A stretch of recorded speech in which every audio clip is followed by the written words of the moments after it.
Good morning, my dear gardeners. Norwalk, Connecticut, beautiful house of Michele, where she has great vegetable garden in front of her house, talking about curb appeal. Michele, thank you so much for inviting us into your wonderful garden with raspberries growing in the front. Right behind them I see onions being ready to picked and all the vegetables around us.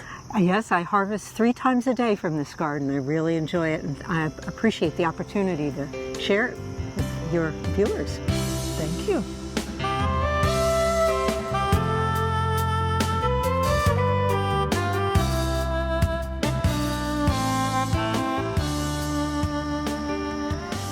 Michele, as I understand, you had a different job before you went into gardening. Do you mind sharing with us? A couple of different jobs. Couple of different jobs. What did you do in your life?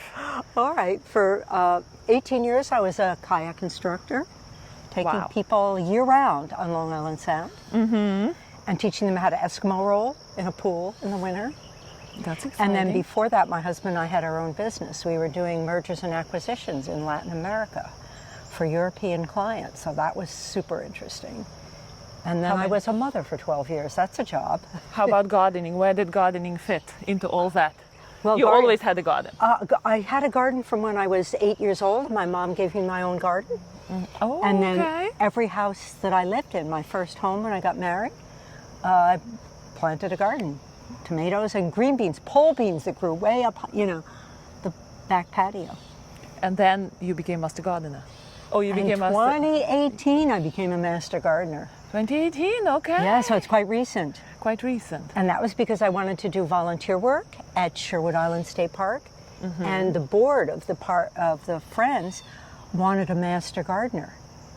So that's how you got connected with master gardening. Yes, and I called some master gardeners and said, "Oh, we're too busy." So I said, "Okay, I have to become a master gardener." So that's what I did. It was hard work, as you know. Yes, a lot of work, but a lot of satisfaction too, right? It is. And look at this. How old is this front yard?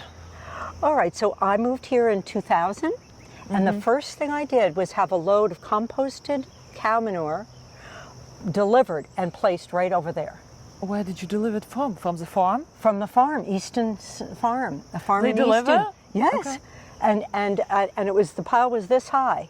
So my first week here, I was literally shoveling manure. Manure on the soil, right? And created a garden. All right, just to share with us, with beginner gardeners, why do you do cow manure on the soil?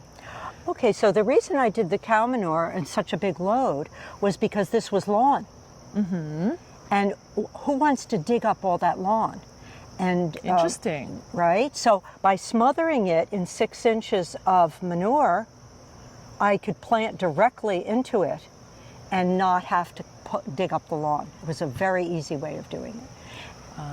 And I have a business now, and I just did that for a client in Fairfield who wanted to reduce their lawn. And I said, well, what are you going to do with it if you reduce it? Have you thought of a vegetable garden? So we planted a vegetable garden enclosed in fencing like this. Okay. Also close to the street. Did you plant the same year, or you let cow manure stay for some time? I planted native plants right away. I didn't start with all of this many vegetables. This garden has grown, and at first it wasn't fenced in, and I learned that the neighborhood dogs would run across just after I planted all this carrot seeds, which take 2 weeks to germinate. So gradually I learned that you have to have 3 levels of fencing. You have to have a chicken wire at the bottom for the little animals, rabbits, especially rabbits and groundhogs. And then the middle fencing is really for neighborhood dogs or cats who might dig in it. And this top fencing is for deer. This one, so you run electricity through it? No, you don't. No. This is just tight. The deer will usually not jump into this narrow a garden. This is only 10 feet wide. Oh. They don't want to get stuck because to jump out, they need space to run and leap. So I've never seen a deer inside of this garden. You have deer in the neighborhood, right? Yes. And I find deer droppings occasionally in my yard. And I know I have a rabbit living right over there in that hedge, that evergreen hedge. So, And I see a beautiful little meadow, talking about creating a little habitat on a small piece of land for who would live in such a well, I have small space. I have several of these. There's Okay. one in front, one here, and one in back. And the rabbits will eat the seeds. Do you see all these seeds right here? Mm-hmm. So actually have a photo of a rabbit coming up and sitting here and eating the grass seeds. So if you cut the lawn all the time, nothing goes to seed. And Right. seeds are the most nutritious food for a small animal. And so chipmunks and squirrels might use that. And then, of course, fireflies. So I have a lot of fireflies in my yard. because of high grass. Yes, that helps. They love high grass. Yes, of course, so do the mosquitoes. So Oh, okay. So there is a compromise there. yes, but if you have the web of life, Right. the mosquitoes are going to get eaten by birds and toads. I have toads in my yard, snakes. So garter what do you snakes. do with this? Do you cut it for winter? Do you cut it down once? Yes, I Mow will once? cut it. I will cut it in the winter, but I have a lawnmower that goes from 7 inches down to 3. Michelle, this is a side property and I see a beautiful butterfly garden sign here. Do you mind sharing with us what's happening here? So I've been interested in butterflies since I was a teenager, 14. I started collecting them with a net. And as I've learned more and more about wildlife and native plants, I've realized how important it is to plant native plants for butterflies. So for 60 years, I've been loving butterflies. So why do I put up a sign? I put up a sign so my neighbors understand why this area looks a little bit wild. It has a Right. meadow in front. It's a little bit unruly looking, and it has these crazy plants growing up, coming Looking up lovely. in all directions. So here they know why I have the garden that looks like this, because it's for butterflies. Where did you get this sign? It looks so good. Isn't it nice? So I looked it up online. I just did a search, And and I was able to find that. And these are native species. This is a sulfur butterfly, a monarch, and a blue, and a variegated fritillary. So I like that it's native Yes. butterflies. Right. So here is one of the keystone native species that help butterflies and moths and bees. It is Rudbeckia, black-eyed coneflower, black-eyed Susan, yeah. And right next to it, this tall wild one is green-headed coneflower. Now, this one is not a strict native to this area, although the animals love it. This one is the true native. So goldfinch come and eat the seeds, and there's a bee right now. Do you see the bee? Oh yeah. There's a little bee. He's resting. He might have been there overnight. Yeah. And I come out here always with my camera in my pocket so that I can document the wildlife that use this. And I put this sign up so my neighbors will understand again why I have these unusual plants in my front yard. You're not going to see these kind of plants in most people's front yard. You don't. So here is milkweed. This is showy milkweed, in addition to the coneflower. And the sign says this property is on the pollinator pathway, native plants, pesticide free. Right. So I do not use any. Right. I do not use any pesticides. If you leave everything, if you plant native plants and leave the bugs, the bad bugs get eaten by good bugs. Right. There is a web of life, and Yes. it all comes full circle. You don't need to use poisons. So I also have in here raspberries, which are a great native plant that is birds love. So I've been also observing birds since I was a kid. So I love having. Beautiful. And the you have a raspberries. great harvest here. Yes, I have an amazing harvest, and I love the signs. Recently, I was at a neighborhood party, and they were quoting me. We were talking about gardening, and one of my neighbors started quoting some of the verbiage on these signs. So I said, good, people actually stop and read the signs. I'll be looking out my window while I'm eating, And people and come I'm around. seeing people commenting on them. So how do you certify a garden? It's a certified butterfly garden. You know, It goes through the it's- process? They're trusting you. They give you a quiz. You say that you have native plants. You say that you don't use pesticides. You say that you provide water, and then you pay them a fee for the sign. And that's it. And And then you that's put it. it on. Right. And people look at your garden, read the signs, and say, ooh, this is cool. Vegetable garden in front of the house. Yes. How cool is that? Cool, I love it. All right, let's go into your vegetable garden. I kind of love to explore it. I see a lot of vegetables going on such a small piece of land. Yeah, it's just 10 by 30 that's fenced in. And how much of produce do you get from that space? I do not go shopping all summer. Wow. I start eating wild things in my yard, plus the things in my garden in May, and I will have enough frozen to last me through February. So I harvest 3 times a day from this garden, and if you make a commitment not to go out and buy things, it's going to make you focus on making sure that you're keeping your garden productive.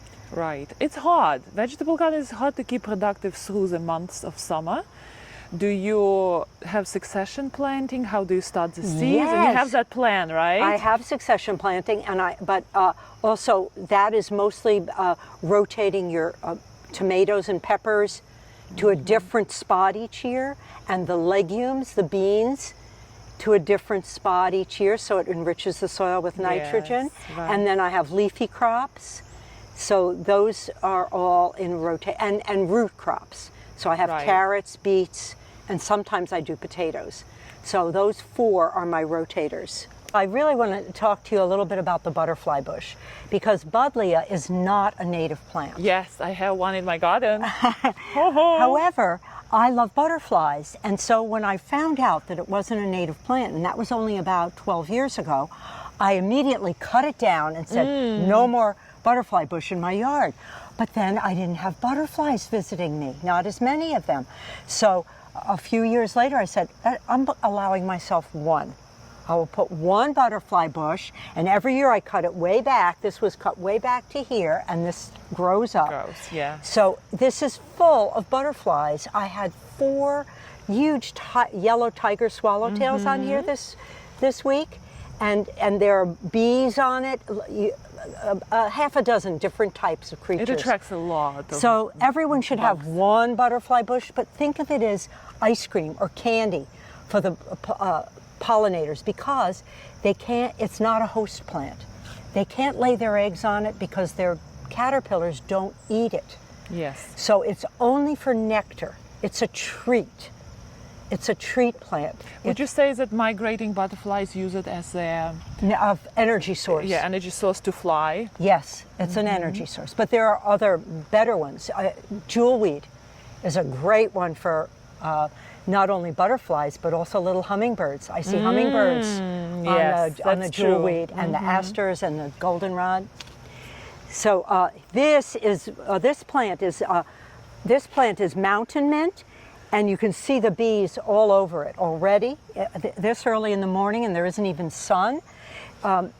This is narrow-leaf mountain mint, and on the other side of the driveway I have wide-leaf mountain mint. But mountain mint was voted by Penn State as the #1 pollinator plant because of its longevity of blossoms. This has been blooming for over a month, and because of the number of pollinators that are attracted to it. Insects, good beneficial insects. So everyone should have mountain mint in their yard. It's a #1 Penn State. And it looks very plant. lovely. And it doesn't look lovely? It's right at the corner of my property where all the dogs stop to, the neighborhood dogs stop their to pee, business, so they're yes. fertilizing it. And your plant is very lively and It's healthy very looking. robust. It's Yes. very robust because of that.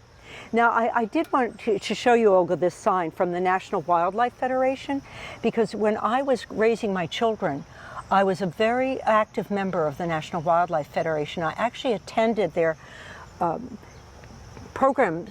They had a week-long meetup in the Adirondacks, and I was a presenter there and led people on hikes to teach them about native plants.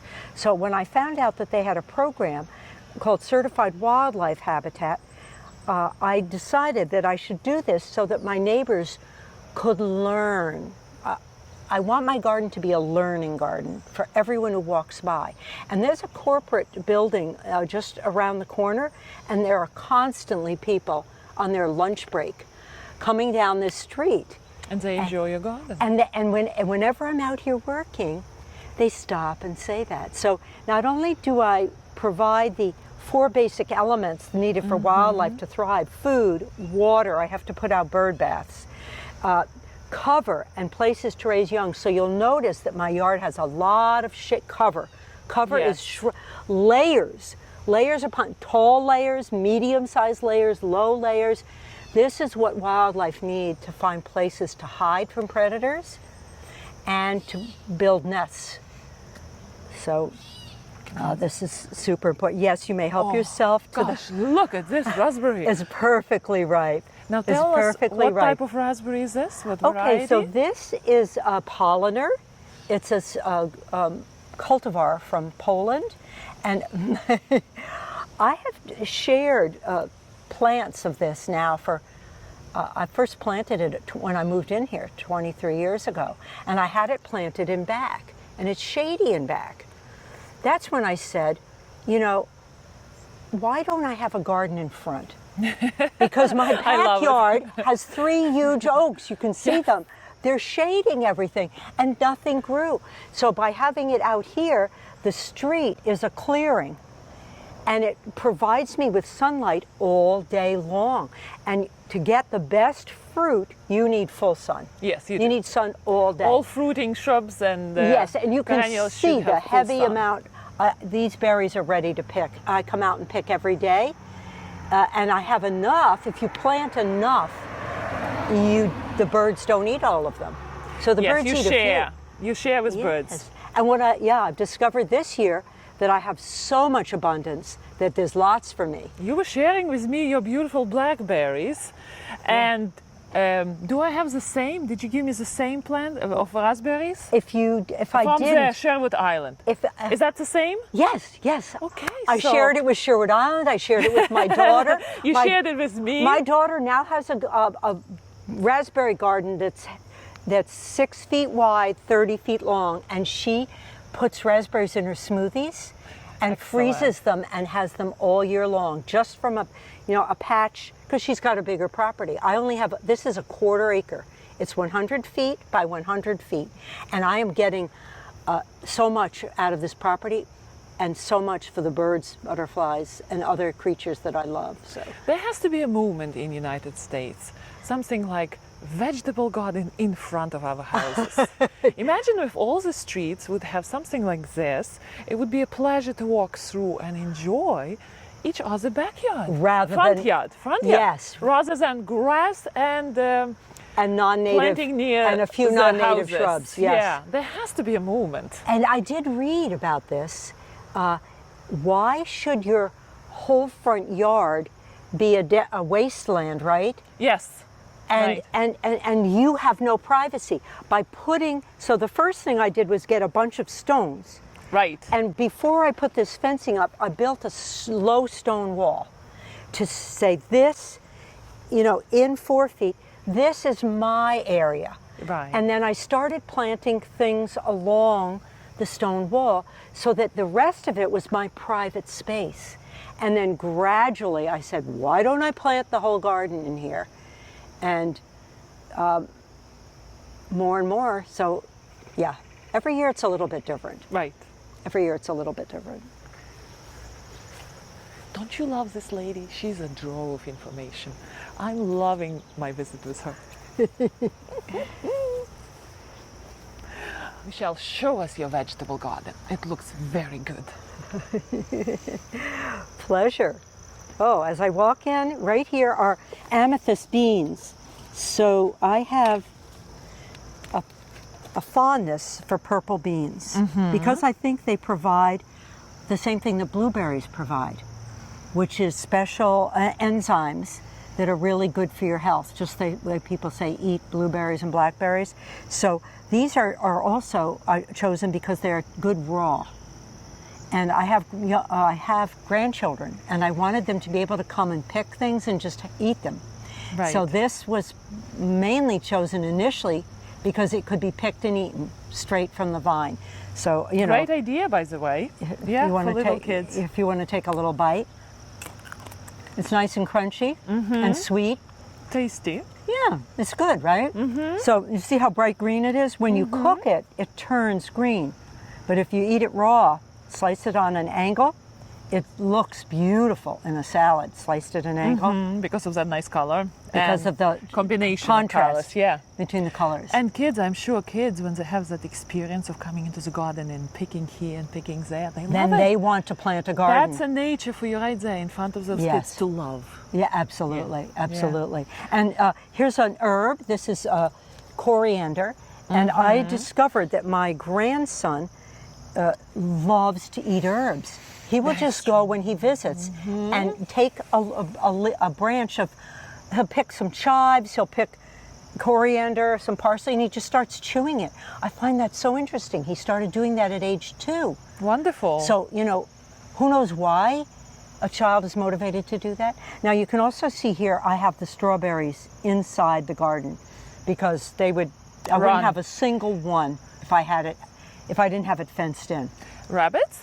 Rabbits, chipmunks. Mostly the chipmunks are still getting in here. Yeah. So it's hard for me. I cover this with a cloth during the month that it's producing because I have to hide the berries from the birds. It's called first fruit by the Native Americans.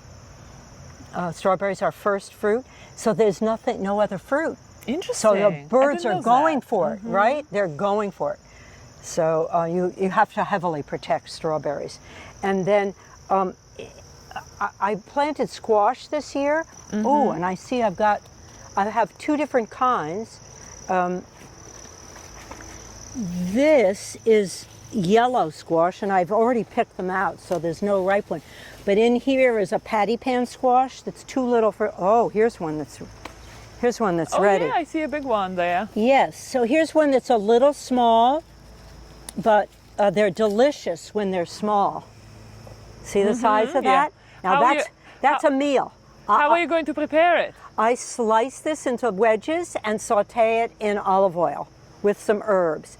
And that's a delicious size. So that's a perfect place. This is rhubarb, and this is actually my first fruit. So I will eat this in oatmeal. I come out here in the spring. I love it. Yeah, I come out here in the spring and I take off a stalk, and one of these stalks will make 3 meals. I chop it into, pieces, and if you ate dessert, right, it's delicious as a, baked good with a crumble topping with brown sugar and flour and butter. I grew up with this plant. Yes. Here's the blackberries hanging over the garden. They're just finishing their production, so you can sample one if you want. I love it. Yeah. I spend my youth days foraging in forests for these berries, and I love them. It's just bringing me back into my childhood. Yeah.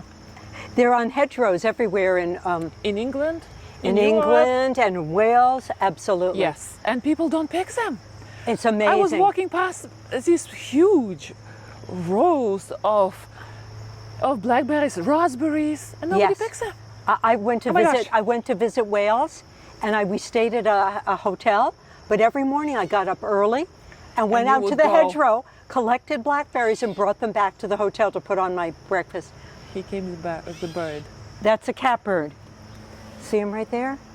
He's saying, "What are you doing in my yard, in my garden?" And right here I have.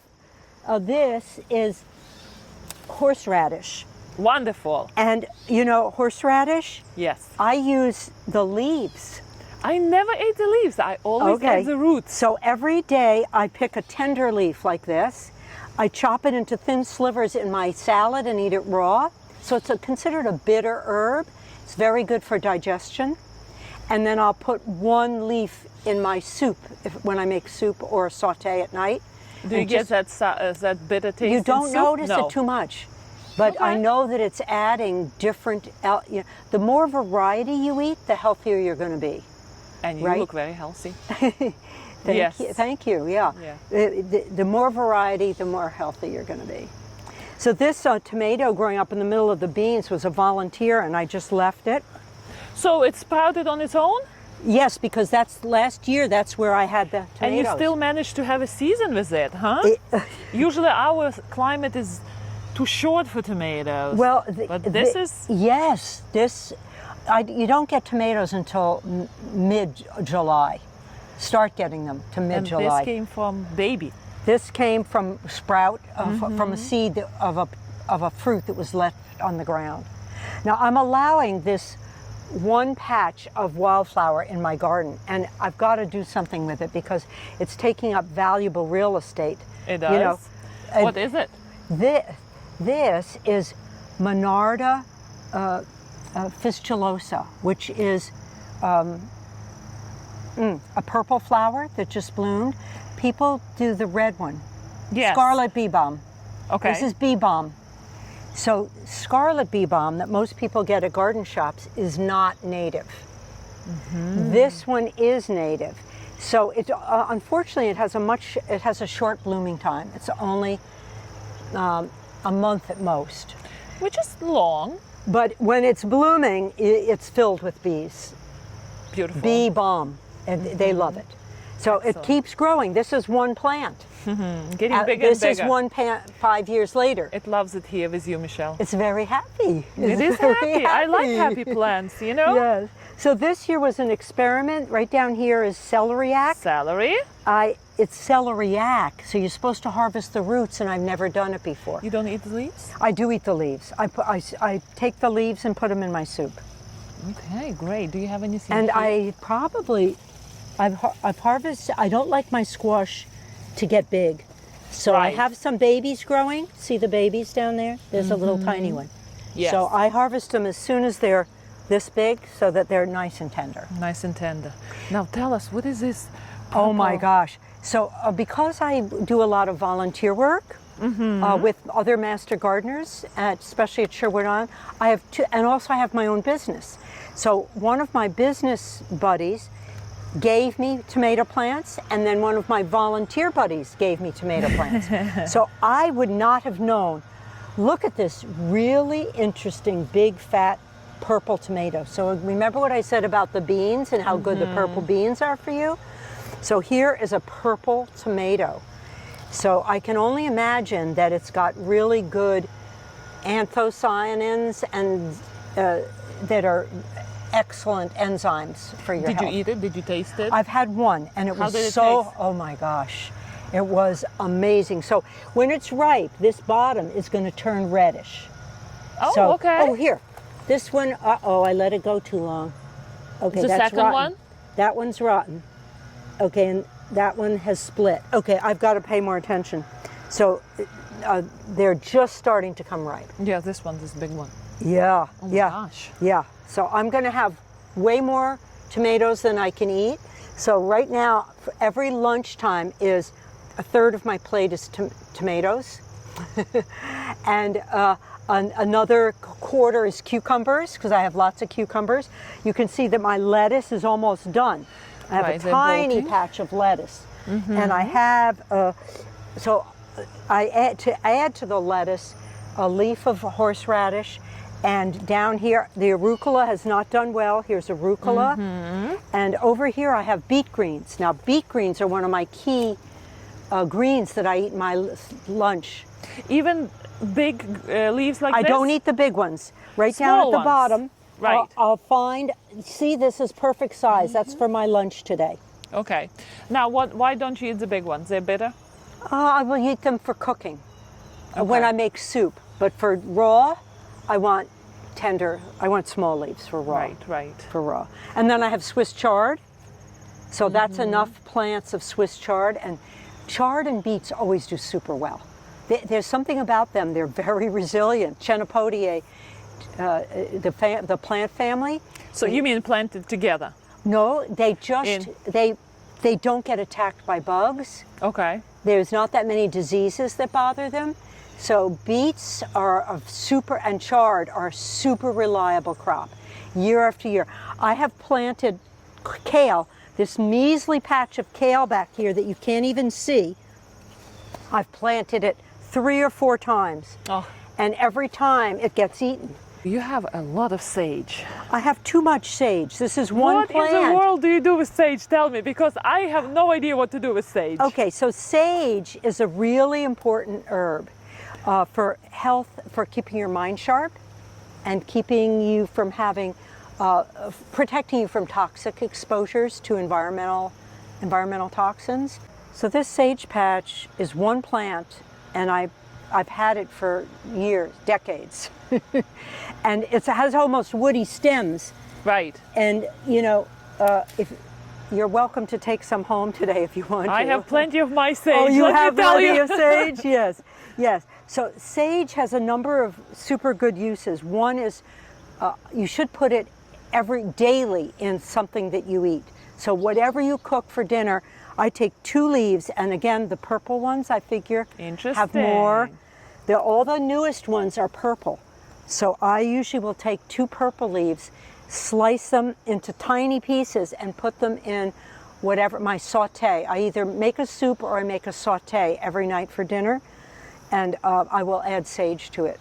Very healthy diet you have. It helps get rid of toxins in your body. It's a very powerful herb to get rid of toxins in your body. And then I also feel that it discourages deer. So I don't have a deer problem, but everyone around me has deer.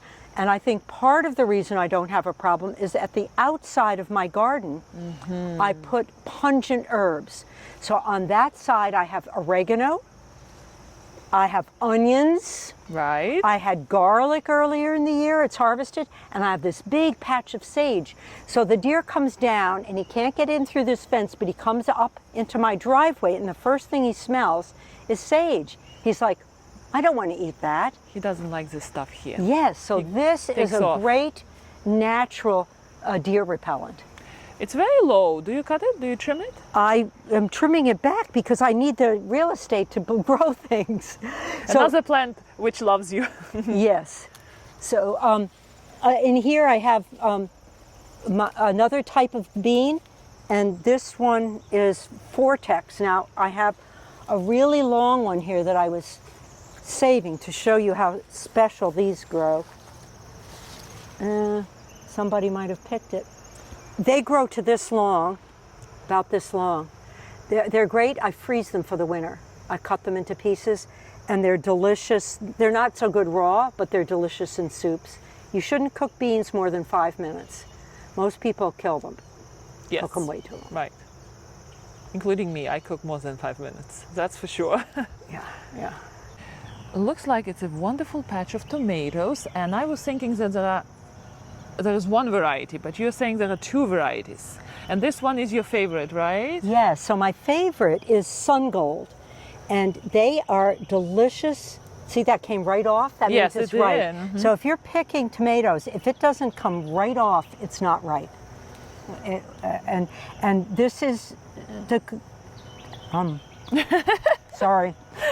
Can I do the same? Yes, find a ripe one. I hear one. I love it. Okay, so the reason I like small tomatoes, cherries, I'm tired of red cherries. To me, they're insipid. They're everywhere, and I wanted a different color in my salad because when I make my salad, I want beauty. Colorful. You eat with your eyes first, and I always prepare a beautiful plate of salad. It's got to look nice. So I like the gold color, and for reds, I have radishes. Okay. Okay, and a few tomatoes, like those over there are red cherries.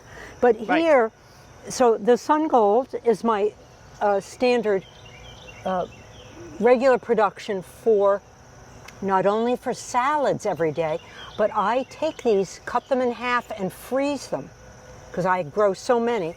And then I don't do anything to them. I just put them directly into the freezer bags, and all winter long I take out a handful to put in soup for the winter, for the cold months. So it's so easy.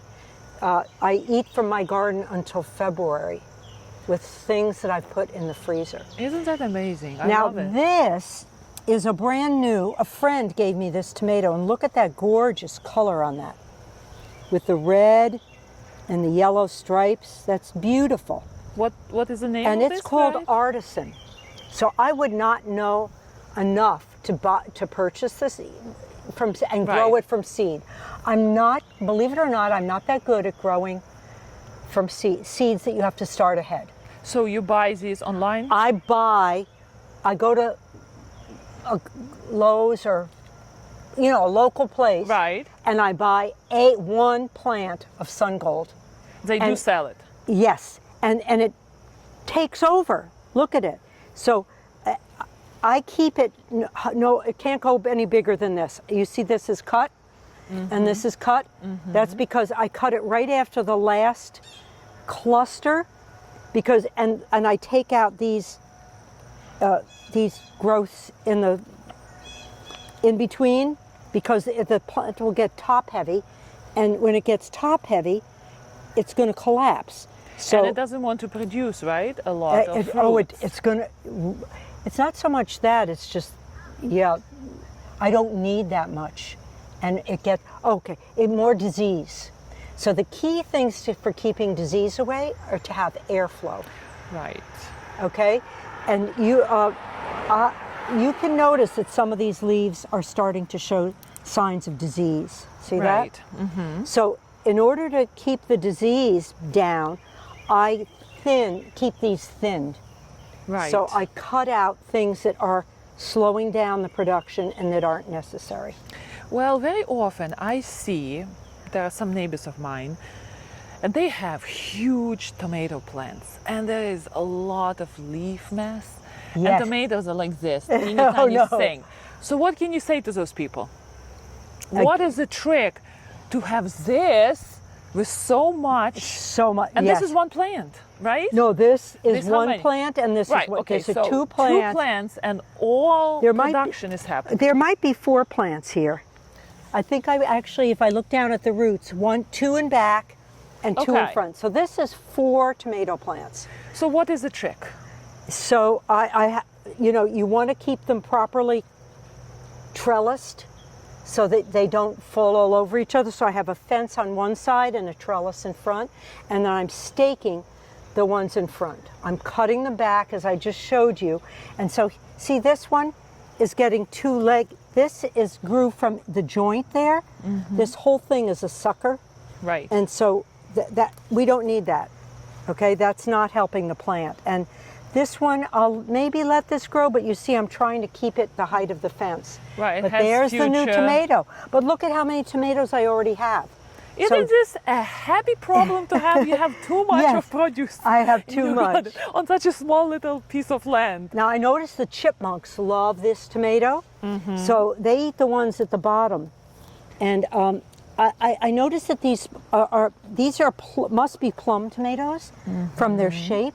They're taking a long time to ripen, and when I try to take them off, they don't come off easily. Oh, that one did. They did. So maybe that one's ripe. So good. I'm going to try using these in sauce, because Yeah, go. I'm sorry. Yes. What is this here? Share with us. oh, okay, this spiky thing on the ground.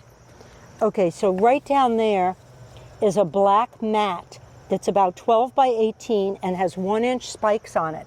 I have it elsewhere on the property. It's to deter chipmunks who are going right under the plant and reaching up and eating the fruit. So the chipmunks don't want to step on that, so it has kept them. And gardeners can purchase it online, Yes, right? I bought a pack of 12, and I've got it under, I found a shrub that was being dug up by chipmunks underneath, so I put it on the place where it was being dug up. And it helps. Definitely keeps them away. And over there in my little farm that you might have seen, I put 2 there because an animal was cutting through my farmyard, my toy farmyard. So I put two of Tumbling those. everything. Yes, tumbling everything. Is that farmyard waiting for your grandchildren to come? It's the neighbors' children. Oh, they come. They all come, and I can tell because they rearrange the horses and cows.